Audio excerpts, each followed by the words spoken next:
সবাইকে বাংলা নববর্ষের শুভেচ্ছা, শুভ নববর্ষ। আমার পিছনে যে মাচাং দেখছেন, এটি হচ্ছে ঐতিহ্যবাহী মাচাং, গ্রাম বাংলার ঐতিহ্যবাহী মাচাং। যে মাচাঙে মূলত চতুর্পাশে কিন্তু খালি থাকে এবং এখানে বসে কিন্তু গ্রামের যারা মুরব্বী যারা আছে, যুবক যারা আছে, তারা বসে কিন্তু ঠান্ডা বাতাস শরীরে তারা পান। এবং এই মাছরাঙের ঠিক অপোজিটে কিন্তু জাদুঘাটা নদীর ডালের অংশ। এবং আমরা এই জন্যই ভিডিওটি করা যে গ্রাম বাংলার এই মাছাং কিন্তু হারিয়ে যাচ্ছে।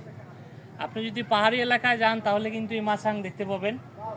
আর পাহাড়ি এলাকা ছাড়া খুবই কম এলাকায় কিন্তু মাচাং আছে, বিশেষ করে আমাদের বর্ডার অংশে সুনামগঞ্জ তাহিরপুরের সীমান্তবর্তী এলাকায় যারা গারো সম্প্রদায় আছে, ওনারা কিন্তু মাচাঙে বসবাস করেন, মাচাঙের ঘর তৈরি করেন।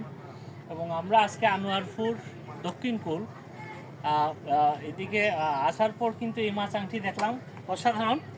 তো লুবা সামলাতে পারে নাই ভাই, অসাধারণ গাছ, নদী, অসাধারণ একটা প্রকৃতি।